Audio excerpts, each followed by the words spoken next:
इस वंदनीय संतों के सम्राट सदगुरु कबीर साहिब जी के पावन चरण कमलों में वंदना करते हुए मेरे मन मंदिर के आराध्य प्रातः स्मरणीय परम पूज्य गुरुदेव जी अर्चनीय वंदनीय समस्त संत गुरुजनों के चरण कमलों में वंदना करते हुए इस सत्संग से जुड़े हुए सभी श्रद्धालु सत्संगियों को, माता बहनों को, नन्हे मुन्ने बच्चों को, आदरणीय बुजुर्ग दादा दादियों को, सभी को सुबह की हार्दिक शुभकामनाएं हैं। आज का दिन सभी के लिए सुखद एवं मंगलमय हो। सदगुरु कबीर साहिब जी का महान ग्रंथ बीजक, जिसके 11 प्रकरण हैं, 11वें प्रकरण में साखियां हैं और साखी नंबर 115 पर आज हम चर्चा करेंगे। सदगुरु कबीर साहिब जी इस साखी में बहुत मार्मिक बात हम सबको बता रहे हैं। सदगुरु कबीर साहिब जी यह कह रहे हैं कि ये जो मनुष्य जन्म है ये दुर्लभ है। दुर्लभ यानी जल्दी से प्राप्त होने वाला नहीं है, सुलभ नहीं है, सहज नहीं है, दुर्लभ है, कभी कभी मिलता है। 84 के चक्कर में भ्रमण करते करते जीव कभी कभी यह स्वतंत्र मानव भूमिका में आने का अवसर पाता है। पुनर्जन्म के कर्म सिद्धांत के अनुसार यह विश्वास किया जाता है कि जीव 84 में भ्रमण करता है। 84 अर्थात 4 राशियां। 4 राशियां कौन कौन सी हैं? इतने दिन से आप लोग सुन रहे हैं, बताइए। मनुष्य, पशु, पक्षी और कृमि कीट आदि। ठीक है, बिल्कुल सरल 4 राशियां हैं। मनुष्य की पहली सर्वश्रेष्ठ, जिसको कहे हैं दुर्लभता से मिलता है, ये मानव का तन। इस मानव तन की विशेषता क्या है? इसमें हम और आप 84 के चक्कर से मुक्त होने का काम कर सकते हैं। साधन धाम मोक्ष का द्वारा, इस साधना का धाम और मोक्ष का द्वार है, दरवाजा है। 84 के चक्कर में हम पड़े हैं। कहते हैं एक अंधा आदमी परकोटा में कई सालों से कैद था। अंधा था बेचारे, एक ही दरवाजा था निकलने का, तो निकल नहीं पा रहा था। तो उसने किसी से पूछा कि भाई साहब, इस परकोटे में बहुत वर्ष हो गए, इससे बाहर निकलने का कोई रास्ता है? तो उस व्यक्ति ने कहा कि एक दरवाजा है। कहा कि मैं कैसे पार करूंगा इस दरवाजे को? कहा बस दीवार पकड़ते, परकोटा पकड़ के चलना, दरवाजा आए तो बस बाहर निकल जाना। कहा ठीक है, लेकिन उसको खुजली का रोग था। जब जब दरवाजा आता था तब तक वो खुजलाने लगता था, और वो इतने चलते भी जाता था तो दरवाजा निकल जाता था। तो मानव जीवन क्या है? ये मोक्ष का दरवाजा है, लेकिन इसमें हमको क्या करना पड़ेगा? इसमें विवेक वैराग्य के द्वारा, संयम और साधना के द्वारा, त्याग तपस्या के द्वारा, भोगों से तृप्ति मिलने वाली नहीं है। 84 के चक्कर से मुक्ति मिलने वाली नहीं है। इस मानव जीवन में भी सुख और शांति और प्रसन्नता मिलने वाली, तृप्ति, आनंद या संतोष मिलने वाला नहीं है। इसका उदाहरण मैं दूंगी अभी। संत गुरुजन ये कह रहे हैं कि 84 के चक्कर से मुक्त होने का ये सुनहला चांस हमको चूके अब की घात। कल मैंने बताया। आज सदगुरु कबीर साहिब जी यहाँ कह रहे हैं कि मानव जीवन अत्यंत दुर्लभ है, और इस 84 के चक्कर में हम पड़े पड़े अनादिकाल का समय बिता चुके हैं। आज मानुष तन, सदगुरु मिलन, मोक्षौ इच्छा होय, दुर्लभ तीनों परम है, पाए सुयोग न खोए। ये तीनों बड़े दुर्लभ हैं। कौन कौन चीजें? 3 चीजें हमारे जीवन में बहुत दुर्लभ हैं। ये किसी किसी को मिलती हैं। मनुष्य का शरीर तो सबको मिल जाता है, लेकिन 3 चीजें, वो 3 चीजें क्या हैं? मानुष तन, मनुष्य का शरीर मिल गया। सदगुरु मिलन, अब मनुष्य का शरीर तो मिल गया, लेकिन सदगुरु का मिलन हो जाए। गुरु तो बहुत हैं संसार में, लेकिन सदगुरु जो हमें सत्य का मार्ग दिखा दें। सत्य क्या है इस दुनिया में? 2 ही वस्तु हैं, एक जड़ और दूसरा चेतन। और इन्हीं जड़ और चेतन की ये सारी सृष्टि, ये संसार है। जितने भी कार्य पदार्थ हम देखते हैं जड़ वस्तु हैं, ये क्या है? 5 महाभूतों से निर्मित है। मिट्टी, पानी, आग, हवा और आकाश। आकाश तो खाली जगह है, लेकिन इसको गिना जाता है, क्योंकि खाली जगह नहीं होगी तो अन्य चीजें कहाँ होंगी, इसलिए उसका भी, लेकिन उसमें कोई क्रिया नहीं है, गुण नहीं है, धर्म नहीं है। आकाश में पोल है, शून्य है। पृथ्वी, जल, अग्नि, वायु, इन 4 तत्वों से एक कारण है महाभूत, इनसे कार्य होता है। और दूसरा सत्य क्या है? हमारी चेतना, हमारी आत्मा, जो कारण कार्य रहित है, अजन्मा है, नित्य है, सनातन है, शाश्वत है। तो इस मानव जीवन में इसका बोध देने वाले सदगुरु मिल जाएं कि जितने भी ईश्वर, ब्रह्म, परमात्मा है, देवी देवता हैं, ये सब मनुष्य की कल्पना है।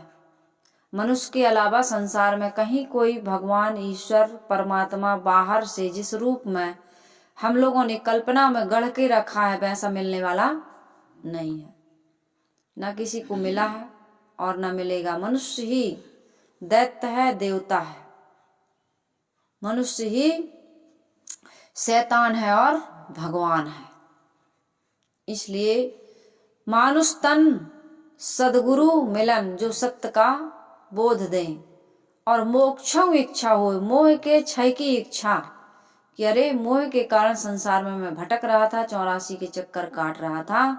आज गुरु ने मुझे बता दिया, सदगुरु ने मुझे ज्ञान दे दिया, अपनी आत्मा की अमरता का बोध दे दिया, और वासना के कारण जो 84 में भटक रहे थे, इसका भी उन्होंने रहस्य खोल करके रख दिया, समझ दे दी हमको। तो ये तीनों मिल जाए, मानुष तन, सदगुरु मिलन और मोक्षों इच्छा हो, मोक्ष की इच्छा हो जाए। इच्छा नहीं हो रही ना, शरीर तो मिल गया, सदगुरु भी मिल गए, ज्ञान भी दे दिया, लेकिन अब मोह को काटने की इच्छा नहीं है। मोक्षों इच्छा हो, यदि इच्छा हो जाए किसी व्यक्ति में, ये तीनों चीजें एक साथ उसको प्राप्त हो जाएं। मोक्ष की इच्छा कहाँ होती है? आदमी के मन में होती है। मोह की ग्रंथि ऐसी बंधी है कि उसको काटने का आदमी के मन में कभी भी विचार नहीं आता। दुर्लभ तीनों परम है, पाए सुयोग न खोए। ये तीनों बड़े दुर्लभ हैं संसार में। सुतदारा और लक्ष्मी पापी घर भी होए, सतसंगत हरि कथा तुलसी दुर्लभ दोए। ये धन, ये पुत्र, ये परिवार, ये दुनिया की जितनी भी दौलत है, संपत्ति है, संबंध है, नाते रिश्ते हैं, ये क्या हैं? भाव सिंधु में कुटुंब के सब हैं डुबाने वाले। ये संसारिकता में डुबाने वाले। इसलिए सदगुरु कबीर साहिब जी आज साखी कह रहे हैं कि मानुष तन मानुष जन्म दुर्लभ है। कैसा है? दुर्लभ। मानुष जन्म दुर्लभ है, बहुरी न दूजी बार। पता नहीं दूसरी बार कब मिलेगा। ये जल्दी जल्दी मिलने वाला, शीघ्रता से मिलने वाला, सरलता से मिलने वाला, सुलभता से मिलने वाला नहीं है। इसलिए साहिब कह रहे मानुष जन्म दुर्लभ है, बहुरी न दूजी बार। पक्का फल जो गिर पड़ा, बहुरी न लागे डार। पक्का फल यदि गिर जाए, मनुष्य जन्म दुर्लभ है, दूसरी बार जल्दी से मिलने वाला नहीं है। जिस प्रकार से पका हुआ फल डाली से गिर जाता है तो पुनः डाली में नहीं लगता है, तो यहाँ सदगुरु कबीर साहिब जी ये कह रहे हैं कि भाई पक्का फल तो कच्चा भी गिर जाए तो डाली में नहीं लगता, लेकिन कच्चे फल की उतनी कीमत नहीं होती है। हम संसार से मरते तो हैं, मरते मरते जग मुआ, मुए न जाना कोई। और ऐसा होए के ना मुआ कि बहुरी न मरना होए। मरते तो हम सब हैं, कच्चे न पक्के। पक्के होके मरना क्या है? पक्का फल जब गिरता है तो सार का होता है। कोई भी फल जब पक जाता है और चू जाता है, गिर जाता है, तो उसका स्वाद अलग होता है, उसकी कीमत अलग होती है। कच्चे अंगूर और पक्के अंगूर, कच्चा आम और पक्का आम। कोई भी चीज, कच्चा केला, पक्का केला, कीमत बढ़ जाती है पके की। तो इसलिए सदगुरु कबीर साहिब जी कह रहे हैं कि मनुष्य जन्म तो मिल गया है, अब पको भाई। बहू ने दूसरी बार कब मिले कोई पता नहीं। अब पके नारियल बनो, पके नारियल, कच्चे नारियल मत बने रहो। तो यहाँ पक्का फल जो गिर पड़ा तो बहुर न लागे डार, यदि पक्के गिरोगे यानी संसार की आसक्ति को त्याग करके देह त्यागोगे, अनासक्त होकर के इस संसार से जाओगे मुक्ति का काम करके। पक्का काम क्या है? ये घर बनाना, पुत्र परिवार, धन संपत्ति, पद प्रतिष्ठा, इसको प्राप्त कर लेना, ये कोई पक्का काम, ये कोई अच्छा काम, ये कोई सर्वश्रेष्ठ कार्य? ये तो पशु पक्षी कृमि कीट आदि भी भोजन प्रजनन और मकान की चिंता करते हैं और इसी में पड़े पड़े बारंबार जन्म और मृत्यु की गोद में समा रहे हैं। तो यहाँ पर ये मैं कह रही थी, सदगुरु कबीर साहिब जी हमें ये कहना चाह रहे हैं कि नाना खानियों में भटकने से अच्छा है कि आज हमें मनुष्य का शरीर मिला है, हम पक्का काम करें। पक्का काम क्या है? साधना करें, संयम करें, सेवा स्वाध्याय के द्वारा, आत्मचिंतन के द्वारा, गुरु भक्ति के द्वारा अपने जीवन को निर्मल और पवित्र बना करके इस संसार के जन्म मरण के दुख से मुक्त हो जाएं। 84 के चक्कर से परवश खानियों में जाना पड़ेगा कि नहीं जाना पड़ेगा? इसलिए हम इस मानव जीवन में कुछ धर्म कर लें, पुण्य कर लें, परमार्थ कर लें, सेवा के कार्य कर दें, संयम साधना तपस्या आदि करके अपने मानव जीवन को सुंदर बना लें, सुखमय बना लें, कल्याणमय बना लें। और यही काम संसार के महापुरुषों ने किया।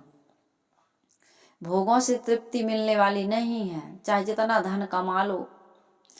और चोरी बदमाशी बेईमानी छल कपट ईर्षा दंभ पाखंड जितने भी या दुर्व्यसन है या दुष्कर्म है या दुर्भावना है, इसका त्याग जितने जल्दी हो जाए जीवन उतना ही जल्दी सुखी हो जाता है। मानव जीवन में आकर के भी हमें छल कपट कर रहे हैं या मोह माया या आसक्ति में लिपटे हुए हैं। अब आदमी को स्वस्थ अवस्था में साधना करना चाहिए, भजन करना चाहिए, सत्संग करना चाहिए, तो आदमी ये नहीं कर रहा। क्या कर रहा है? स्वस्थ अवस्था में आदमी परवस्था का काम करता है। स्वस्थ अवस्था में बचपन था तो माता पिता की आवश्यकता थी, पढ़े लिखे गुरुजनों की आवश्यकता थी, लेकिन भरी जवानी में आदमी क्या करता है? अपने को एकदम असहाय पाता है। जबकि स्वस्थ अवस्था भरी जवानी में आदमी को दूसरे का सहारा बनना चाहिए, लेकिन वो दूसरे का सहारा खोजता है। कहते भैया अभी शादी विवाह नहीं करेंगे, बाल बच्चे पैदा नहीं करेंगे तो बुढ़ापे में सेवा कौन करेगा? एक किसने बता दिया कि बुढ़ापा आएगा और बुढ़ापे में सेवा की आवश्यकता पड़ेगी और जिनको तुम पैदा कर रहे हो वो तुम्हारी सेवा करेंगे? है कोई गारंटी? घर घर में जाकर के देख लो, जो बच्चे पैदा किए हैं और 2 हों चाहे 4 हों, जब बुढ़ापा आता है तो बच्चे क्या करते हैं? नौकर को सेवा में लगा देते हैं। लगा देते हैं कि नहीं लगा देते हैं? जिनको हम मानते हैं, ये विश्वास करते हैं, जिनके लिए पूरा जीवन सुवस्था का जीवन परवश कर दिए, वो बच्चे सेवा नहीं करते। वो कौन नौकर सेवा करेगा तुम्हारे कपड़े की, तुम्हारे बिस्तर की, तुम्हारे भोजन की, तुम्हारे तेल मालिश की, दवाई की? टाइम पे दवाई कौन देता है? आदमी दवाई भी नहीं खा पाता। कौन देता? आपके बच्चे, बहुएं, नाती पोता, वो तो पढ़ने गए हैं भैया, अपना भविष्य बना रहे हैं। नाती पोता कहाँ है? कहीं बाहर पढ़ रहा है।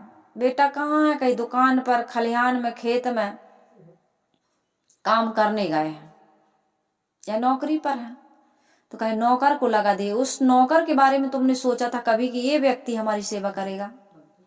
जैसे मैं सोचूं कि मेरे साथ जो साध्वी रह रही हैं, वो सेवा करेंगी, तो मुझे सेवा की जरूरत पड़ेगी कि नहीं, ये भी कोई गारंटी नहीं। और फिर मैं जिसके बारे में इतना सोचती हूँ, अज्ञानता है मेरी, वो साध्वी या वो मेरे साथी या वो मेरे बेटा या बेटी कोई हो, जिसका जो हो, वो सेवा नहीं करते हैं, और उन्हीं की परवरिश में पूरा जीवन हमने सुबस जीवन परवश कर दिया। जरूरत नहीं है ये सब करने की, लेकिन आदमी स्वस्थ अवस्था में परवशता का काम करता है। स्वस्थ अवस्था में, जवानी में मन इंद्रियों को जीत करके साधना और संयम करना चाहिए। बुढ़ापे की चिंता व्यर्थ है।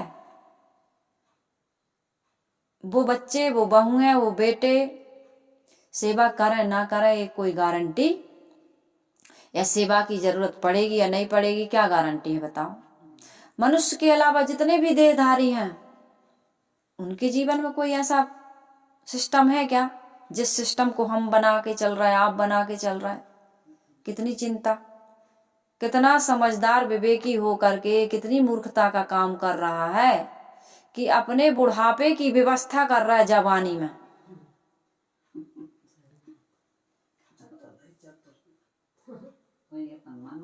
भूत की वो क्या करता है, याद, भूत की याद करता है, और भविष्य की कल्पना करता है, चिंता करता है, योजनाएं बनाता है, और जबकि वर्तमान को बिगाड़ रहा है। वर्तमान में जी ने भूत भविष्य को देव उड़ाई, और वर्तमान में बरतो भाई। वर्तमान में कैसा बरतें, वासना को काटो। भूत और भविष्य की चिंता या पश्चाताप करने की आवश्यकता नहीं है। आज वर्तमान को बढ़िया से जियो। इसलिए सदगुरु कबीर साहब जी कहते हैं, मानुष जन्म दुर्लभ है। ये चिंता फिक्र या विषय भोग या वासना में बर्बाद करने का समय नहीं है। ये मानव जीवन, इतना बेशकीमती जीवन तुमने कहाँ लगा दिया? क्या सोच रहे हो, क्या विचार, क्या कर रहे हो? इसको करने के लिए मानव जीवन नहीं मिला। निश्चिंत, निर्भय, प्रसन्न जीवन जियो, समाज की सेवा करो। एक व्यक्ति था, फल की दुकान लगाया था, ठेला में फल बेचता था। कई वर्षों बीत गए। वो क्या करता था, इतना सुखी था वो व्यक्ति, मैं बता रही, देखिए जीवन के लिए कुछ तो कमाना पड़ेगा। जीवन है तो देह गुजर के लिए, नाते रिश्ते संबंधों को निभाने के लिए, जो भी है, चाहे आश्रम में रहे, गृहस्थाश्रम में रहे, चाहे विरक्त आश्रम में रहे, समाज तो जुड़ ही जाता है। आप समाज को छोड़ छोड़ कर चाहे जितना भागें, लेकिन ये जीवन ऐसा है, मानव जीवन ऐसा है, सामाजिक प्राणी हैं हम, समाज इकट्ठा हो ही जाता है। तो उनके लिए आपको व्यवस्थाएं करनी ही पड़ती हैं, लेकिन व्यवस्थाओं को करते करते विवश नहीं होना है हमको। प्राणी पदार्थों में, नाते रिश्तों में, साथियों में, संबंधियों में हमको आसक्त नहीं होना है, इनको अपना नहीं मानना है। तो व्यक्ति ठेला चलाता था, फल बेचता था। तो एक लड़की आई, बोले 1 दर्जन केला दे दो। तो उसने 13 ठो केला दिए। उस लड़की ने कहा, भाई साहब मैंने 12, यानी कि 1 दर्जन यानी 12 केले की फलियों का 1 दर्जन होता, 12 संख्या 12 होगी, 1 दर्जन। आपने 13 दे दी, 1 ज्यादा दे दिया। बहन जी मैंने जानबूझ के दिया है। आप हमारे यहाँ से केला ले जा रही हो, एक मैं ऐसे ही 1 ज्यादा ही देता हूँ, आप ले जाइए। कहीं ऐसे में तो आपकी दुकान बैठ जाएगी। बैठेगी नहीं, मेरी दुकान बहुत चलती है ऐसे में। एक आदमी आया सेव लेने, कहा तुमने देख के नहीं लिए, देखो इसमें खराब निकलेंगे। अरे तुम्हें खुद छांट के लेना था। तो जो ले जा रहा था उसने कहा, आप मुझे खराब वाला निकाल के दे दो। 2 मित्र थे, एक ने उलाय ना दिया, तुमने छांट के क्यों नहीं लिए? तुम्हें देख करके परख करके लेना था, देखना अभी खराब निकलेगा, खराब वाला डाल दिया होगा उसने। उसने कहा ऐसा करो, तुम खराब निकाल के हमें दे दो। उसने देखा तो एकदम फ्रेश ताजा माल। तो वो जो दूसरा व्यक्ति था उसने पूछा इसके पास आकर के दूसरे दिन कि तुम इतना ताजा फ्रेश माल बेचते हो, ज्यादा भी देते हो, ये कैसे कर पाते हो? उसने कहा जितने भी खराब माल रहते मंडी में मैं वहीं चेक करके वापस कर देता हूँ, और एक दो फल जो निकलते हैं खाने लायक रहता है, जितना मैं खा लेता हूँ बाकी अलग कर देता हूँ मैं ग्राहकों से। ऐसा कभी भी कि गलत माल दूं कि महंगे में दे दूं। किसी ने मांगा कि भाई 1 किलो आम चाहिए, तो 120 के आम हैं, तो वो क्या करता था 1 किलो आम दे देता था, 20 रुपया दे देना कभी बाद में। कहे नहीं हम दुकान पे बाद में आएंगे, पहले हम पैसा ले आते। अरे भाई साहब कहाँ चक्कर में पड़े हो, दे देना, आते जाते दे देना पैसा। कि मैं भागा जा रहा हूँ कि आप भागे जा रहे हैं, कोई बात नहीं है, आपको आम चाहिए ना, आप आम ले जाओ। ऐसा वो दुकानदारी करता था। किसी ने पूछा कि ऐसे में तुम्हारे बाल बच्चे परिवार के लोग कैसे तुम गुजारा करोगे। कहा भाई साहब इतना बढ़िया जीवन चल रहा, बच्चे मेरे बहुत अच्छे स्कूल में पढ़ रहा है, पत्नी मेरी बहुत समझदार है, कभी कोई ऐसी फरमाइश नहीं करती जिसकी पूर्ति मैं ना कर सकूं, और घर में हम लोग कभी बीमार पड़ते नहीं हैं, बच्चे कोई किसी प्रकार का दुर्व्यसन करते नहीं हैं, फिजूल खर्च करते नहीं हैं, और मैं भी किसी से लड़ाई झगड़ा किसी से बैर विरोध करता नहीं हूँ। 20 साल हो गए यहीं इसी जगह पर मैं ठेला लगा करके लोगों को फल बेचता हूँ, और धंधा बिजनेस व्यापार करते करते लोगों की सेवा भी करता हूँ। कभी कोई उधार ले जाता है 10-20 रुपया उधार कोई ले गया तो मैं मांगता नहीं हूँ, वो खुद दे जाता है। कभी कोई केला ले, सेव ले, अंगूर ले, मैं कुछ एक्स्ट्रा ही डालता हूँ, खराब फल कभी देता नहीं हूँ। यही मेरी सेवा, यही मेरी पूजा, यही मेरा दान, यही मेरा पुण्य, यही मेरा सत्कर्म है। अलग से तो मैं करने जा नहीं पाता हूँ कि कहीं दान करने जाऊं, कि किसी की सेवा करने जाऊं, या किसी को सहयोग करने जाऊं। मैं यही बिजनेस में, यही धंधा में, धंधा करते करते ही धर्म और पुण्य और परमार्थ की पूंजी भी इकट्ठित कर रहा हूँ, और इससे मेरा परिवार बहुत सुखी है। लोग कहते हैं हमें समय नहीं मिलता, लोग कहते हैं हमें समय नहीं मिलता, नहीं तो हम आपकी सेवा करने जरूर आते, हम आपको सहयोग जरूर करते, पुण्य करते। जो कुछ कर रहे हो इसी में करते जाओ। इसीलिए तो हमारे घर और परिवारों में पहले सीधा निकलता था अमावस और पूर्णिमा को, किसी त्योहार को, कोई त्योहार होता था ना। और पहले जब हमारे यहाँ, मैं बचपन में थी घर में, मैंने देखा है गेहूं का बोरा, 1 कुंटल गेहूं के बोरा में चूरिया से, क्या कहते हैं उसको, खंभे से, अपने घर में चूरिया नहीं देते, चूरिया बोलते थे जिसको, लकड़ी का डंडा है ऐसे, चूरिया कहते थे, जिसको अब पिल्लर कहने लगे, उससे टिका देते थे। और पंडित लोग आते थे, दक्षिणा दी जाती थी। घर में परिवार में दान दक्षिणा के लिए पहले से अनाज निकल के रख जाता था। अब तो वो मांगने वाले भी नहीं आते। तो मैं ये कह रही थी कि जैसे घर में परिवार, पहले चिड़ियों के लिए भी दाना डालते थे, चावल अमनिया का होता था, बीन छान के रखते थे, तो जो चावल के दाने होते थे, या पछोड़ते समय जो निकलते थे, तो इतना रख दो झिल्ली में, किसी डिब्बे में, किसी बर्तन में। ये चिड़िया, अब तो वो चिड़िया भी नहीं दिखाई देती हैं। अब वो चिड़िया कहाँ गए, वो भिक्षा लेने वाले लोग कहाँ गए, अब कहाँ दान करोगे। और फिर भी लोग कहते हैं कि अरे सब लूटने के लिए, ये सब धंधा है, बिजनेस है, व्यापार है। आदमी देना नहीं चाह रहा, लेना चाह रहा। लेकिन चाहे जितना आप कमा लो, चाहे जितना भोगों को भोग लो, शांति और तृप्ति मिलने वाली नहीं है। इसलिए इसी जीवन में हमको कल्याण का काम करना चाहिए, अनासक्त हो करके, निर्मोही हो करके, भोगों का त्याग करके अपने जीवन को क्या बनाना है, पका हुआ नारियल। पका नारियल कैसा होता है, खटोली के अंदर रहते रहते भी उसको छोड़ देता है। इस घर और परिवार में रहते रहते इसका मोह त्यागो। यदि हमने मोह को नहीं त्यागा और ये सोचते रहे कि भैया हमारे परिवार के लोग, इष्ट मित्र, पुत्र पत्नी बच्चे यही सेवा करेंगे, तो ये सेवा की कोई गारंटी नहीं है। इनमें मोह आसक्त ना हो, समाज के सभी लोगों का सहयोग करो। आपके पुण्य कर्म शुभ कर्म ही आपके सच्चे शुभ गुण साथी जीव के, जहां चोर मग माज, आयु भर रक्षा करें जब तक अंत न साझ।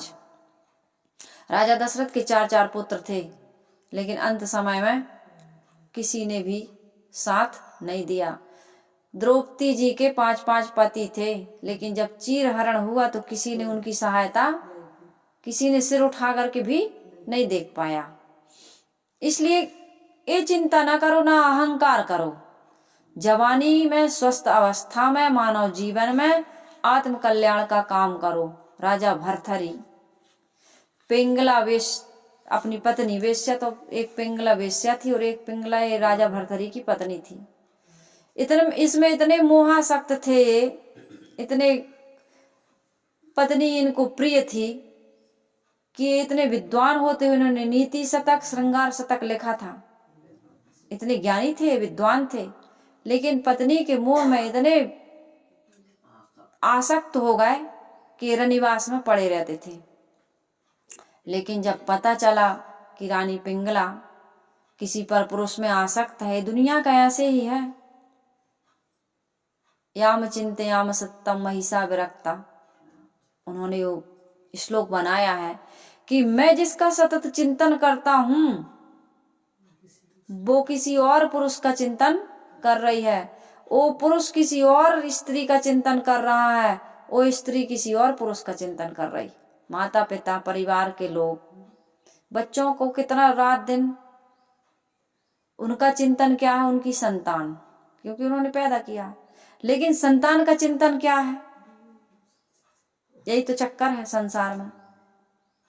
जब उनको पता चला सच्चाई का, मतलब उनका वैराग जग गया। सच्चाई तो हम भी जानते हैं, लेकिन हमारा वैराग जगता नहीं। क्या हम नहीं जानते? रोज कहते हैं अरे भैया कोई किसी का नहीं है, कहते हैं ये सब झूठी माया है, लेकिन झूठी माया को हम सच मान करके चिपके हुए हैं। कहने के लिए तो झूठी माया है, लेकिन फिर सांचे का मोह कहाँ कर रहे हैं हम? सांचे में अनुराग कहाँ कर रहे हैं हम तो झूठे की मोह में लगे हैं। उन्होंने कहा है कि भोगों में रोग है। राजा भर्तहरि को जब वैराग हुआ तो उन्होंने वैराग शतक लिखा और उन्होंने दुनिया वालों को बताया। खुद तो जानते ही हैं, जो संसार के महापुरुष होते वो खुद भी जानते हैं और दुनिया के लोगों को भी जनाते हैं। सदगुरु कबीर साहिब जी भी यही काम कर रहे हैं कि मानुष जन्म दुर्लभ है, बहुरी न दूजी बार, पक्का फल जो गिर पड़ा बहुरी न लागे डाल। पक जाओ इस संसार से। पकना क्या है? तृप्त हो जाना, अनासक्त। तो अब हमारी इच्छाएं कभी तृप्त होता ही नहीं है। भोगे न भुक्ता वयमेव भुक्ता, और तपो न तपता वयमेव तपता, कालो न यातो वयमेव याता, तृष्णा न जीर्णे वयमेव जीर्णा। भोगे न भुक्ता, हम भोगों को नहीं भोग पाते कभी भी, भोग ही हमें भोग लेते हैं। और तपो न तपता, हमने तप नहीं किया। तप यानी सहनशीलता हमारे अंदर नहीं आई, सहना नहीं सीखे हम। किसी भी प्रकार का विचार आया, विकार आया, वेग आया, बह गए। विचार आया और विकार आया और वेग आया, बह गए हम उसमें, उस वेग को रोक नहीं पाए। तो हमने अपने आप को तपाया नहीं। क्या हुआ हमारे जीवन में? अपने आप को नहीं तपाओगे तो ये मनोविकार तो तपा ही रहे हमको। क्रोध आता है तब क्या होता है? शांत रहते हो। काम आता है तब क्या होता है? शांत रहते हो, हंसते हो। सुख कैसे लगता है? काम आ गया, क्रोध आ गया, लोभ आ गया, मोह आ गया, किसी प्रकार की वासना आ गई तो कैसे लगता? तप जाते हो। आग लगी है ना, ये जग जलते देखिए, अपनी अपनी आग, आग में जल रहे हो। कालो न यातो वयमेव याता, काल ने, हमने काल पर विजय नहीं की, कामनाओं पर, वासनाओं पर, चाहनाओं पर, इच्छाओं पर। समय को हम नहीं जीत सकते, कामना को हम नहीं जीत पा रहे, बल्कि काल हमको मार करके ले जाता है। रोज रोज हम जीर्ण छीण हो रहा है कि नहीं हो रहा है? रोज रोज शरीर कमजोर हो रहा, आयु घट रही है और हम मृत्यु की ओर जा रहे हैं। तृष्णा न जीर्णे वयोमयो जीर्णा, तृष्णा जीर्ण छीण नहीं हुई, शरीर जीर्ण छीण हो गया, वो तो और जवान हो रही, शरीर कमजोर हो रहा, तृष्णा जवान हो रही। तृष्णा को यदि हमने, तृष्णा है कि डाकनी की जीवन को काल, और निस्दिन चाहे जीवन करत बेहाल। तृष्णा अग्नि प्रलय की तृप्त न कभू होए, सुर नर मुनि और रंक सब भस्म करत है सोए। निर्धनिक कछु धन चाहे, धनिक चाहे विशेष, और विशेष हूँ विशेष चाहे होवन चाहे नरेश। नरेश चाहे इंद्र पद, और इंद्र चाहे रणजीत, और असुर चाहे सुरपति बनन, यह तृष्णा की रीत। ये तृष्णा कभी बुझने वाली नहीं है।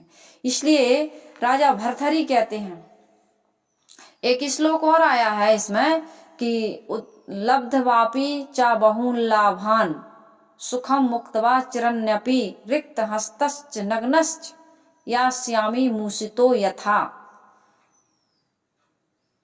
लब्धवापि चा बहून लाभान, लाभ कमाया, बहुत लाभ कमाया, बहुत अरबों खरबों की संपत्ति हो गई, लेकिन संतोष नहीं हुआ। लब्धवापि चा बहून लाभान, सुखम मुक्तवा चिरन्यपि, अनादिकाल तक, चिरकाल तक सुख को भोगा, मिल जाता है कुछ थोड़ा सा सुख अनुकूलता का।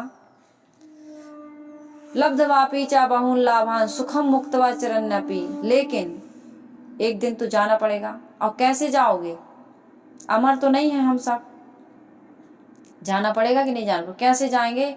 रिक्त हस्तश्च नग्नश्च,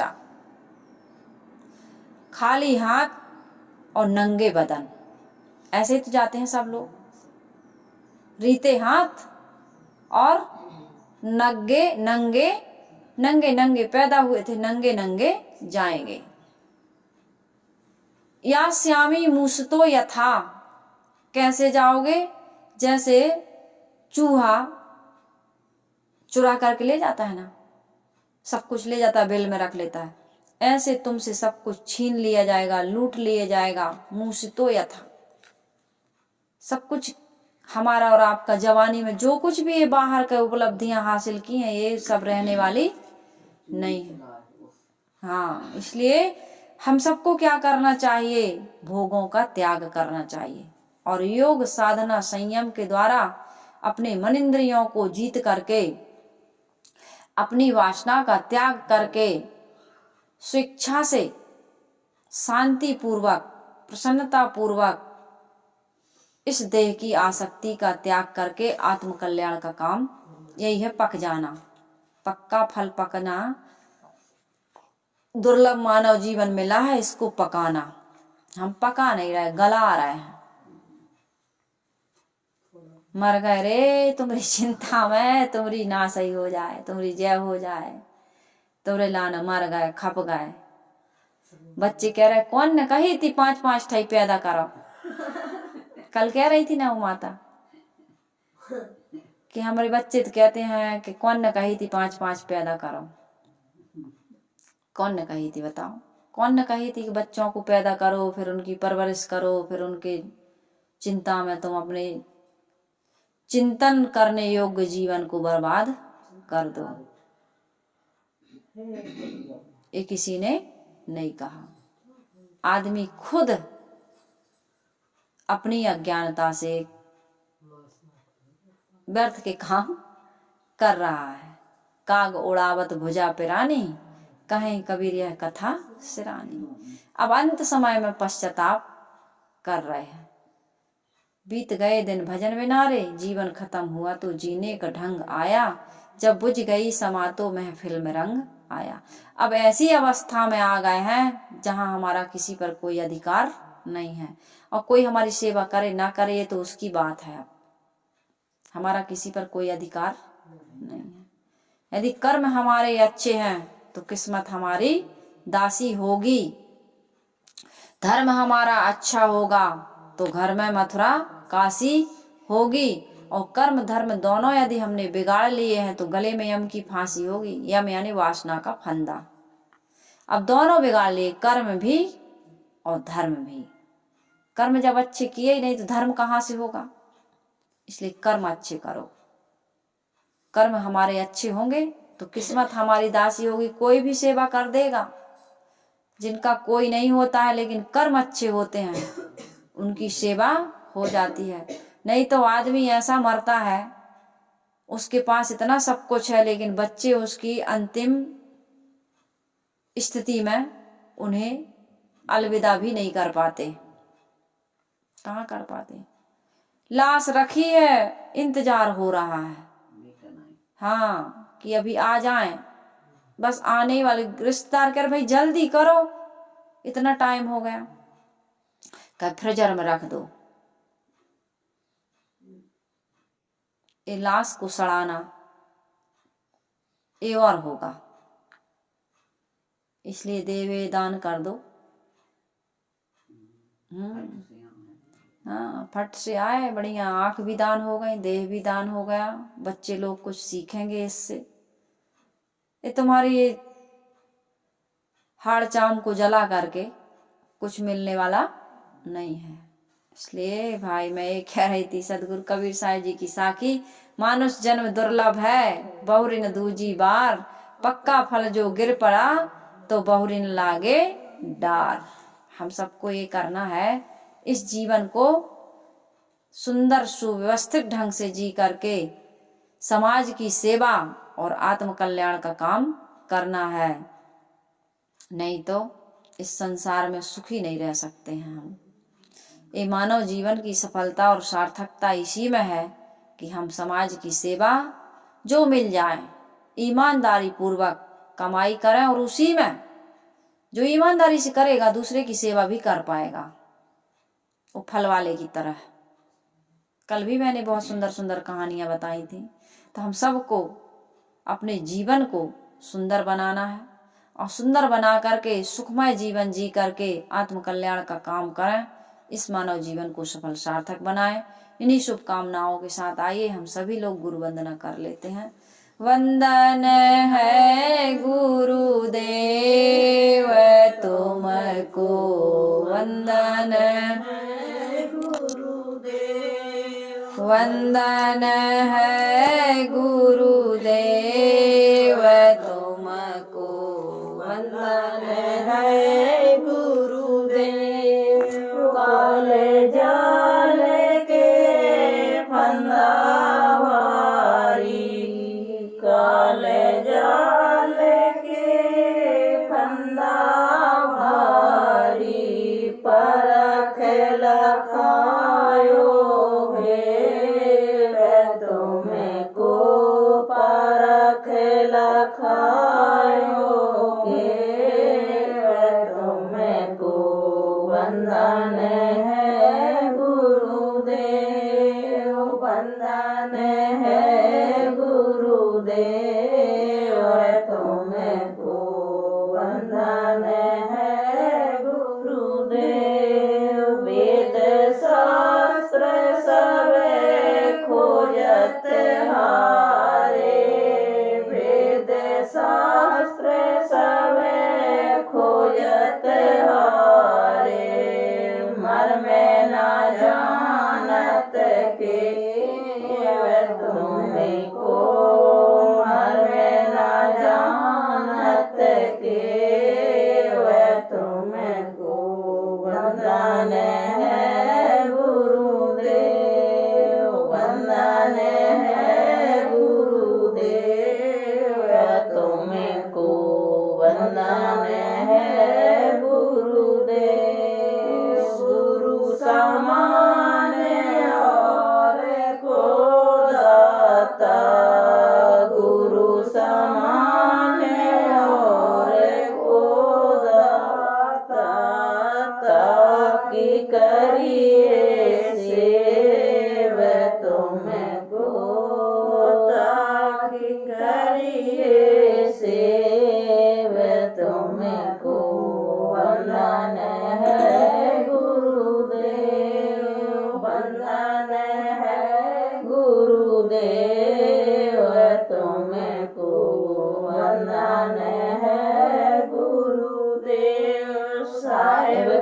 कबीर अभय पद दाता, साहेब कबीर अभय पद दाता, पुराण परख समेत तुमको, पुराण परख समेत तुमको, वंदन है गुरुदेव, वंदन है गुरुदेव तुमको, वंदन है गुरुदेव। साहेब बंदगी, साहेब बंदगी, साहेब बंदगी। बोलिए सद्गुरुदेव की जय, संत समाज की जय, सभी माताओं